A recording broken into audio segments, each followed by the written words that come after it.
Welcome back to New to Medical Device Sales. I am your host, Jacob McLaughlin, and I am so excited to be coming to you today because we have an episode that I know is going to help so many people. And I know I say that a lot, you guys, but like this one, you're going to have to already put that it's saved and you listen to it 3, 4 times because I know there's going to be a lot of value brought today because we have a rock star. And I don't say that lightly.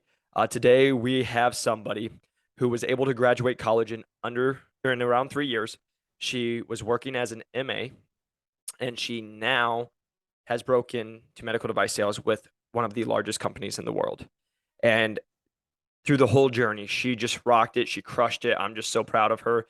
So I already know I'm gonna butcher the name, but let's try it today. Today we have Briana Melucci. Good job. All right, we made it, Briana. Hey, welcome to the show. Thank you. Well, I just want to first off say to everybody, this girl is so young and so driven, and I just can't wait to see where she's going to go. She's going to have so much success. And I usually save that for the end of the show, but I already just am putting that out there because it's going to be a fun conversation. But Brianna, just tell us a little bit, about yourself, and we'll dive into there. But who are you? Yeah, so I am a first generation college student, live in Florida. My whole plan since I was 6 years old was to go to medical school. I wanted to be a doctor. Never thought of anything different. So graduated high school with my first 2 years of college done. Went to college, graduated with my bachelor's in biomedical sciences, did that through COVID. So that was not very fun, but we made it through. I got a job as a medical assistant first in pediatrics, and then I switched over to obstetrics and gynecology, which is the field that I was really interested in. So I've been doing that for about a year and a half, but I did that all throughout college. And I had never really thought about anything else until I hit my gap year. So after I graduated college, I was like, okay, time to start studying for the MCAT, working. And I picked up more hours at the clinic and I realized this is not what I want for myself. But I had already signed up for the MCAT. So I took it, but I already knew it's not what I wanted to do. But I just kept telling myself, you've made it this far. What else are you going to do? Took the MCAT, hated it, had no desire whatsoever to take it again, didn't even want to go to medical school even anymore. So I decided that I was going to change my path, and I looked at some other options, talked to some more people about what my degree could get me into, and I found medical device sales. I love it. I love it. And again, just remind the people, how old are you? 21. I just turned 21. 21. I'm just so impressed by that. I love it. But I just wanted to take a step back and we'll move forward. But like looking at your past, right? So you were thinking you're going to go to med school. You're ready, right? And we've had a Yeah. lot of people want to break into this going to med school because there's a lot of reasons. What was it for you that made you be like, I don't know if I'm as passionate about this anymore? Yeah, so I think it was I had found no desire to go into any other field but obstetrics and gynecology. And I was sitting back watching these OBGYNs live their day-to-day life, coming in tired, leaving tired, always drained, talking about how they're in debt. They went to so many years of school, they're not seeing anything come out of it.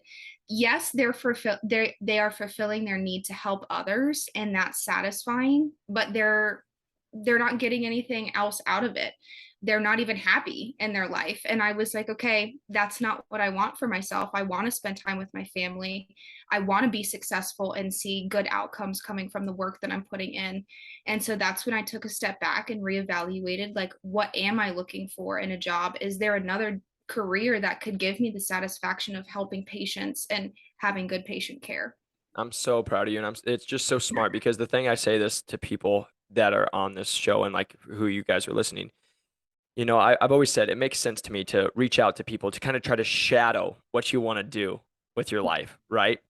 And to me, that's always been common sense. And I'm finding out common sense is not common at all. And most people just watched a YouTube video and now have made a decision for the rest of their life without even checking it out, right? And the reason I joke around about that is I want you guys to hear what she did. She decided, hey, I think I'm interested in this. So I'm going to go work as an MA. I'm going to go be in the trenches for a year and a half. And through that is when she looked, and this is I hear this all the time. My doctors tell me this, right? Because we were in the same space and I was in that space as well. And it's like these doctors come out with lots of debt, like you said. They're Yeah. working all the time. They're not just doing surgeries, they're doing also seeing patients in the office, and they're also doing deliveries, and they're Yeah. working 24/7. They're on call. Like it's a lot. And so the other thing I'll say, because I get this all the time and I see it all the time, is everybody thinks being a doctor is so rewarding for the fact of you're like going to get treated like awesome. Think about you guys when you see the Karen flipping out on TikTok Yeah. or Instagram or whatever. That's what doctors see, because these people will go and they Googled stuff or their best friend told them something and then they freak out. And then I hear this all the time, especially with my like OBGYNs and what I have relationships I've made is, people will get mad because they're like, my doctor doesn't listen to me. Well, also the doctor only has so much time and you want to be seen and they have to see other people, right? And so like they're only able to do what they can at certain points. And it's just you think it's this one thing and then you personally got to see it what the reality of it is. And again, this is not to say don't do it. If you're in med Right. school and thinking about it, like if like I say this all the time, if you love it and that's what you wanted to be since you were little and it just burns you on fire, do it.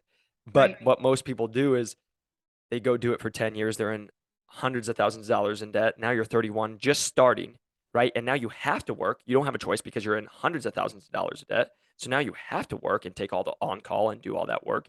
And then you're getting treated probably not the best. And then if you're lucky, in the next 10 years, you'll pay off all that debt. Now you're 40. Yeah. You probably at one point wanted to start a family. I don't know, maybe not. And then like right, so you can see where the list goes on. And so Yeah. I think it's just so smart for you to actually like, hey, I'm gonna go in the trenches. I'm gonna go see what it's like so you can start making that decision for you. So good Right. job on that. Thank you.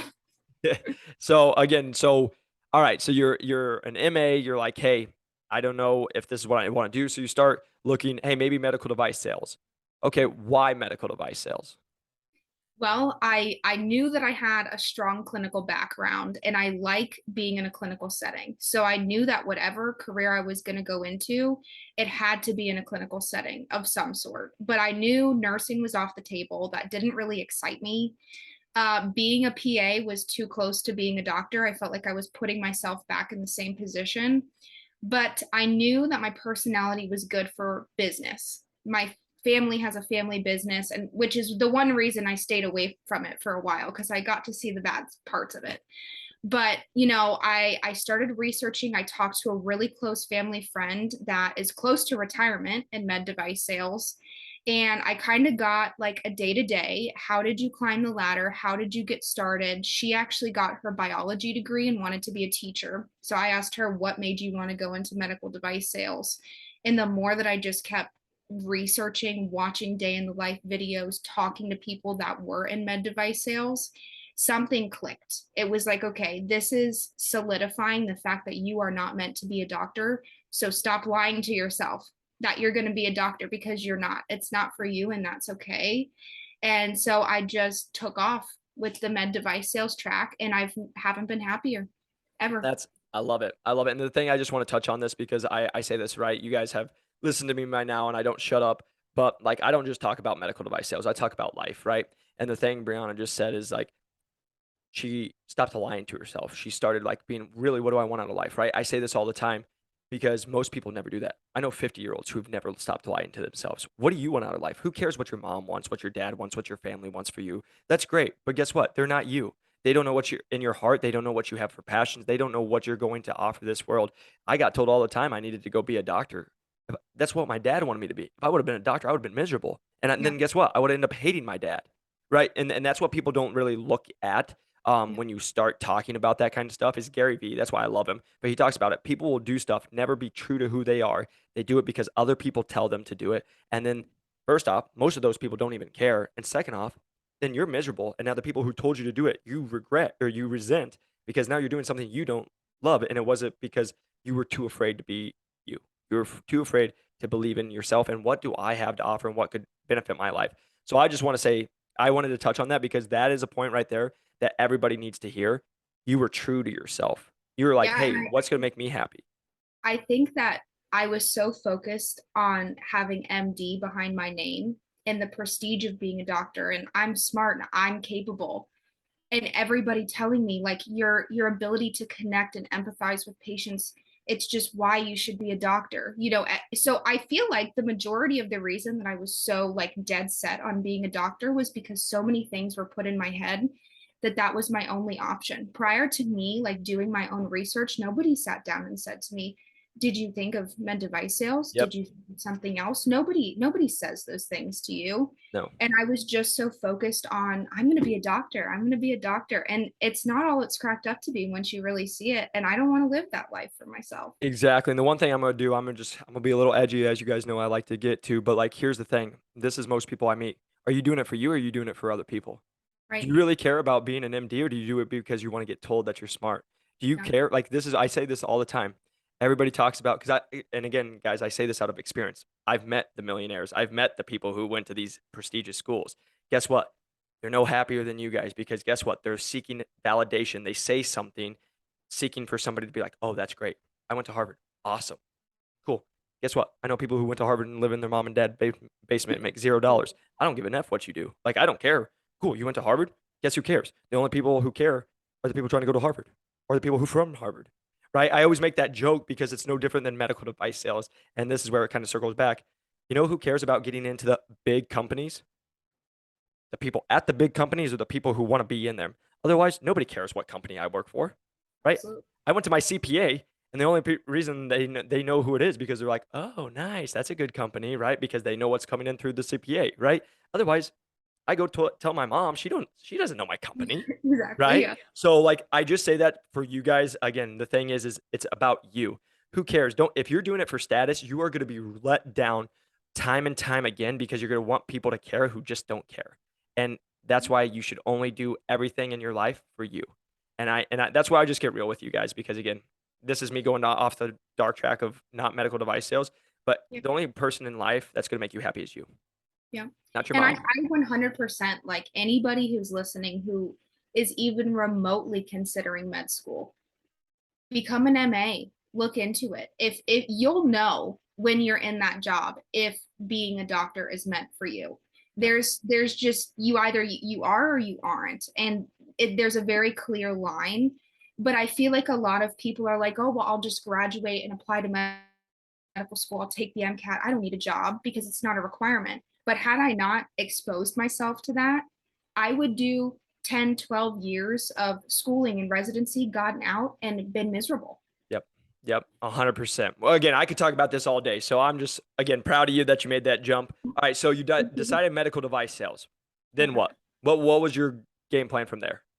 Yeah, so I was like, I kind of took the longer path. So I did exactly what you tell everybody not to do. And I started applying to any job, didn't matter with who, where, what division, clinical specialist, territory manager, whatever. I was just like on a mass applying spree and crickets, not a single thing. So I was like, okay, that's not going to work. So I ended up finding your podcast and you hit networking so hard. And I was like, okay, that is the key. I have to network. So I revamped my LinkedIn.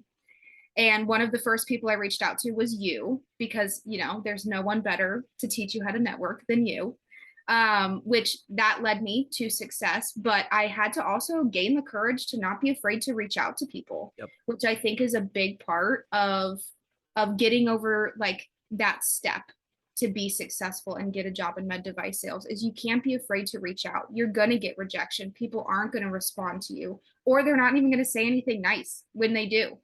And that was a fear of mine. And once I got over it and was like, you know what, I'm going to take it for what it is. And everybody that's willing to give to me, great. And people who aren't, okay, that's perfectly fine. And I ended up talking to just a bunch of people, a lot of people through LinkedIn. And then I used one connection to get to three more, and all those three to get to three more each. And I just continued growing, a network. And that's what did it for me.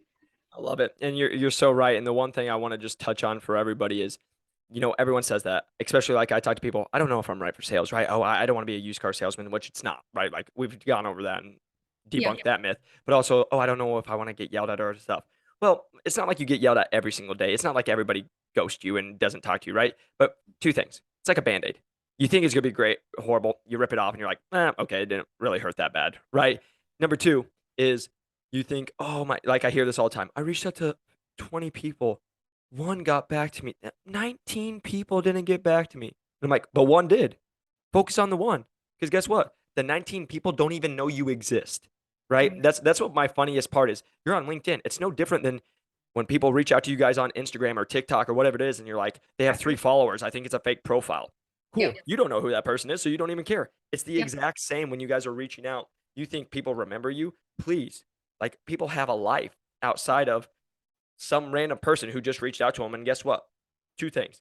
They're either like, no, not going to do it. Or number two, I'm busy. I was going to reply, got a call. Now I'm never going to reply because I forgot. So you got to follow up, right? That's the conversations. I say this to people all the time. Right now, we just talked about how many messages and emails and everything I'm getting, plus working another job and all that. I'm forgetting things. I'm getting people because I get 20,000 calls a day. Yeah. That's why I say on the podcast, if I didn't get back to you the first time, you better reach out a second or third time because there's times I've literally caught myself like the other day. I already know there's 4 people I never got back to, and I can't remember who they are because I got 42 calls yesterday. So like it's stuff like that. So just again, you guys going over like, hey, they're not going to reach out. Cool. And this is the last thing I'll say on this topic is one on one of my TikToks, you guys, I put something of like, hey, reach out, network, do that thing, and some rep who I don't even know who they are, but tells you all they need to know is like, why would I get on a call with somebody who isn't providing me value? And I responded to that person. I said, well, it doesn't even matter because you're not getting on the call anyway. Anybody who has that mindset isn't going to get on the call with you anyway. The person who doesn't care about you isn't going to get on the call. They're not going to even respond back. So cool. Now the people who are replying back to you, it's going to be two things. They either A, really do want to help and just give back because somebody helped them, or two, they want to feel like they're helping people and they'll be like, what do you want? I got 3 minutes. Ask me one question. Bam, off. Guess what? Welcome to sales. That person's not a prospect. That person's not taking you. You take it for what it's worth. Bam, shut the book, write the name, go on to the next one. That didn't even happen, right? So I just wanted to touch on that. Yep. And I think it's a lot of that fear is also the follow up too, because I feel like there's this stigma around you're being annoying, you're annoying people. And you're exactly right. Like people don't automatically think, oh, maybe they were just busy. We're going to think that we're annoying them or that they didn't want to respond. But every single time I followed up, I usually got the same message back like, oh my gosh, I'm so sorry. Like, I read your message. I was just super busy, forgot to respond. And it ended up turning into a great, 30, 45-minute call. But had I not followed up because I thought I was being annoying, I would have never made that connection. 100%. And that's the thing. We talk about this in sales. Until the person tells you to literally leave them the heck alone, and usually it's more colorful language, you keep talking and reaching out. Like I say this all the time. My manager, 5 messages. 5 messages I sent her without her ever responding. She didn't respond to me until I got in touch with her old ASR and then reached out on the sixth time and finally got a message. Yeah. Right? I would have never got that job if I would have just stopped and not been networking and sending those messages, right? So again, it's until they tell you to leave them beeps alone, you just keep going. And just so you guys know, I always say on this, but like I had one manager tell me that. They used some exclusive language and told me to leave them alone in not such a nice way. Guess what? I didn't feel any bad. I'm like, okay, take him off the call list, take him off the email list, and on to the other 300 that I'm trying to reach out to, right? Because you Right. just need one. So, all right, so you decided this is what you're going to do, networking. Guys, what's the secret? I just had a call. What's the secret? It's networking. All right, I don't know what else to say. I don't know how much more clearer to say it. The only way you're going to get into this job, number one, is by networking. So do not ever call me and be like, I don't know what to do, because network. Also, just side note, um, this is neither here nor there. Just know my name's Jacob.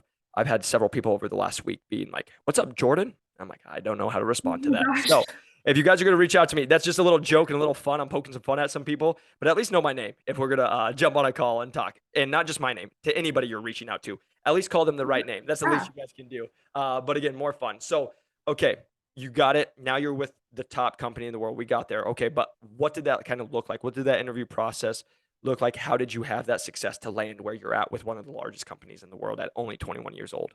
Yeah. So just some like transparency. My process was 5 weeks to the day. So from my first HR screening interview to my actual verbal offer discussion was 5 weeks. There was some prep work for that. So I was telling you earlier, but had I not reached out to you, I wouldn't have even gotten the job, which I feel like this is a very important note to make. Um, when I applied, my application wasn't even in the application pool. For some reason, even though I got the confirmation email, my name was not in there. So had I not been able to reach out to people that were currently on the team and in that territory before they even started looking at candidates, they would have never seen my name. And it actually took them like reaching out to me to say, hey, are you sure you applied? Because we don't see it there. And they actually just forwarded my resume that I had sent in an email after a conversation. And that's how I ended up getting in contact with HR and the territory manager and the regional manager. So had I not been able to connect with other people through you and LinkedIn, I would have never even gotten this job. So my 5 week process was grueling. There was multiple interviews every week. I was constantly reaching out to people that worked for the company or had experience with the company. So I spent a lot of time and effort in those 5 weeks, even though it's, I'm happy about this, but a lot shorter than most people have to go through. Yep. But I was constantly, what can I do better? Give me some feedback, give me critiques. I ended up buying your ebook and making a book and going to Staples and getting it bound to bring Yep. to in-person interviews. So I was really putting in. My regional manager at the end said everything but the kitchen sink is what he said I did, was throw everything in there but the kitchen sink. So I just got chills. weeks, those 5 weeks felt like a lifetime, but that one call of just saying it's you made everything worth it. It makes it that much sweeter. That's what I want to make it very clear. But I want to make this really clear to everyone listening. Did you take a 5 week vacation from your job when you were doing this? Absolutely not. Worked full time. Worked full time, you guys. So I get so passionate about this. The amount of people, I'm gonna keep it PG today, where it's like, yeah, but I work a full time job. Everybody works a full time job. Well, at least I hope you do, right? But that just shows us you don't want it. Right? Do you really want this? Like, I get so passionate about it because everyone's like, wow, it's so great. You're working with doctors. You make so much money. You have so much freedom. Yeah, everybody wants that job. Right. And you think oh, you have an excuse why you work full time. You have an excuse why you can't put together something, why you can't go the other end, why you too scared to reach out to somebody. That's why you guys never get hired. That's why, Exactly. for example, the reason I'm just going to say this is that's why when I got on the call and I told her off air with Briana, I was like, I knew within a minute she was going to break in. I already knew. She just needed a little guidance, but I already knew. I could tell how she carried herself, how she came prepared, what she was, where she was at. That's why I reached out to one of my close friends. I don't do that with everybody, right? So first off, don't call me and be like, "Hey, saw you got someone else a job. Can you just give me one?" No, because I will make sure to never text you back or call you again. Yeah. But number two is I just say that because look, it goes into that relationship, and by me doing this, I sent her to somebody who is very well known in that area, and it led to something else. But it's because she came prepared. I could tell how hard she worked. I could tell that she was very well put together. And that's the thing. I like we got on calls when she was in between the process. And the one I just want to mention on this one is I already knew she was the front runner. I was communicating with my dude and I let her know, hey, you're looking in a good spot. But what I made her to know is most people will get in that front spot and then they take the foot off the gas. And Yeah. I told her, this is when we put our foot on the throat and you go, right? You're putting foot full throttle now that you are, because now we're not leaving it up to guess where your manager says you threw everything but the chicken kitchen sink. I'm so I can't can talk. say Kitchen sink at us. That's what it's about. It's giving them no other option. It doesn't matter if someone else had other sales experience that you didn't have. It doesn't matter that people are more age well, right? Like they say mature, but mature is just a state of mind. It's not actual age. Because I know a lot of 50-year-olds that are childs. Like it's going with that and being able to show why you're the right candidate for this position. And there was no doubt in their mind and why you got the job at only 21 years old because what you did and what you brought because of who you are. And that's the one thing I want to like pound in the pavement to everyone. You guys hear how hard she worked. You hear that she had a full-time job. You hear that she was reaching out to hundreds of people. You hear that she went above and beyond and bought resources, that she went and got things to set herself apart and put herself in situations that were going to make her successful. And that's what I need you guys to get because I get too many calls and you guys can see me get passionate, but I was just telling Briana, I get calls from you guys all the time. I just had a call from someone today. Yeah, so I listened to your podcast. What advice would you give me? What do you think I make these podcasts for? Why do you think I have Briana come and tell you how she's 21 and just got in with the largest company and she just for the last 30 minutes told you exactly what she did to get hired? And then you guys are lazy. And if you can't do that, guess what? You're not getting a job. You're not going to break in. And if even if you do, bottom of the barrel. Like that's what me and Briana were talking off air is like I get real passionate. I'm not getting people in here to just be the middle pack. If you guys come in and you're just average, like screw that. Like that's some people's minds. I will never understand it. And Me neither. that's the thing. And that's why we connect. But also what I want you guys to know, that's why she at 21 years old has already accomplished something so big that most people that are 30 can't get into. Right? And that's who you're going up against. Yeah. Just remember that. Like I say that all the time. You're going up against her. You're going up against me. And guess what? We don't come to lose. And I'll be transparent. It was hard because my position that I just took is not in my area. So all of my in-person interviews that were during the week, I had to figure out a way to make them work. So, last minute, I'm like, hey, I'm really sorry, can't make it in today. Like, sorry for the last minute notice, but it was super important to me to make sure that I was making it on time, wouldn't have to reschedule. So when they said, hey, interview at 9 o'clock, 2.5 hours away, I was like, okay, interview at 9 o'clock. And I was in the car at 5:30.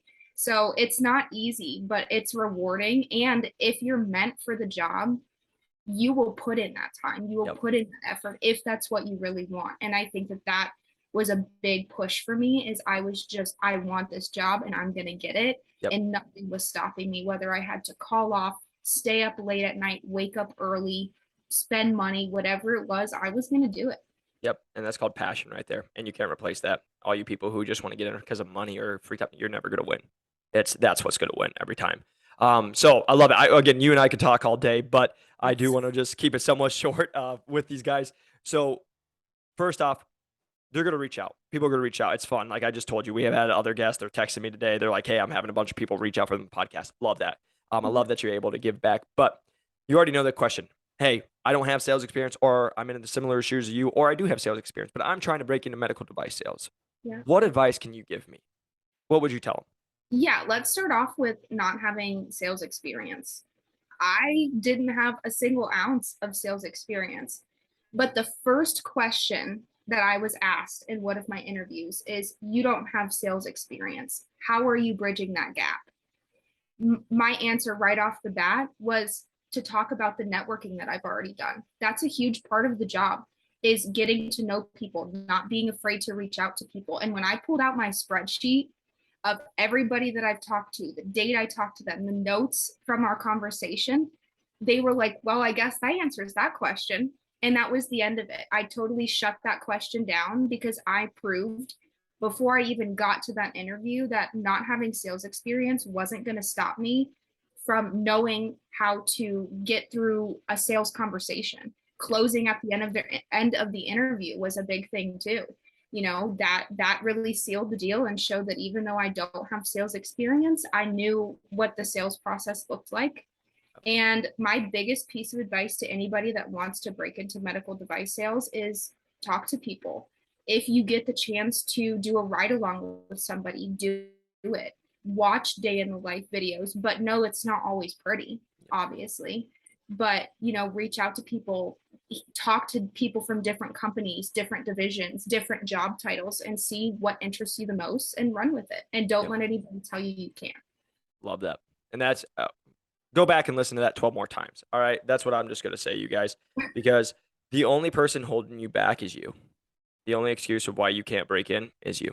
And so I want to put that. All right, Briana, let's give you an opportunity. Where can people reach out to you if they would like to reach out? Yeah, you can reach out on my LinkedIn, my Instagram, Facebook, any social media under Briana Melucci. You can find me. Feel free to reach out. I have absolutely no problem helping anybody. I would love for everybody that's interested to feel the gratification and satisfaction that I have right now. So I'm willing to help anybody that's willing to help themselves. Yep. And Briana, I say Briana all the time. Briana. Sorry. That's Briana. okay. That's what we talked about off air. So I apologize on that. But yes, you guys reach out. Like I say to everybody, she just got in with the top company. She's very busy. She has a life. If you guys are going to reach out, please come prepared because there is nothing more than a slap in the face to somebody willing to help you when you don't even help yourself. You don't come prepared. You haven't even watched the whole video. You just saw a clip and then you're reaching out. It's disrespectful. So if you guys are going to, make sure you come prepared. And then also, like I always say, don't be a creep show. We don't like creep shows on this show. So don't be a We do creep, not. right? So yeah, if you do that, we'll have bigger problems, but don't be creepy. So again, we just truly appreciate you taking time. I'm so proud of you. I know that you're gonna come in and you're gonna crush it, and you're gonna be a VP at 25, and I'm excited to watch your journey to that. But Briana, I'm proud of you, and again, thank you so much for being on the show. Thank you. Yeah, it wouldn't, be possible without you. So all the thanks to you. And I am more than willing to hop on a call or help anybody as much as you have helped me because that has made the biggest difference. And I want to give back now that I'm in the position to do so. Yeah, I'm proud of you. And I knew you would be great, and you're gonna continue to be great. But to everyone listening, if you guys can press that like and subscribe button, helps us grow the channel on YouTube. If you guys are listening, a 5-star review helps us grow to more people in the podcast. And then I do want to just touch base for you guys that are listening. The course is now open for August. The big announcement for that is we now officially have funding. The biggest thing I didn't want is to make it to where you guys it is an investment, right? I don't keep that a secret. It is an investment. But what I can tell you is I know this investment is worth the investment because I know guaranteed you 20 to 30x first year, right? Right when you get hired, you already 20 to 30x your return.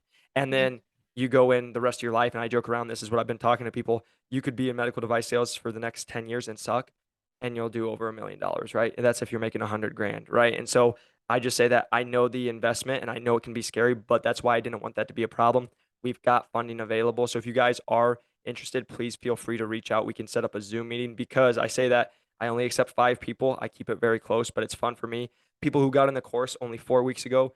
We have one person's going through the final interview with J&J in 2 divisions and also another top company.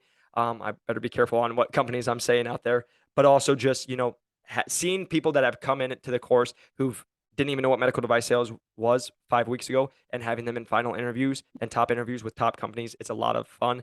And not just it's the course is all self-paced. You do it at your own time, but also I coach you guys. We do weekly calls, bi-weekly calls. We get on Zooms. It's not just one and done. And so I hope you guys can get that from me. But again, if you guys are interested, please feel free to reach out. Happy to set up a Zoom call, make it nice and personal so we can talk and I can answer any questions that you have. But if it's just you want to just have a conversation and find something out that you can Google online, A, don't do that because just Google it online. But B, if it's you just want to connect, happy to connect, reach out on LinkedIn. I do want to just say this, you guys. I was telling Briana, I'm literally like with a new job, with everything that's going on in my life, I'm well over 100 emails and messages and everything a day, calls. I used to say 100 a month. Now it's over 100 a week. And so again, I am trying to stay afloat. I'm working with you guys, but also at the same time, I'm about to be with a company that I have to grow that.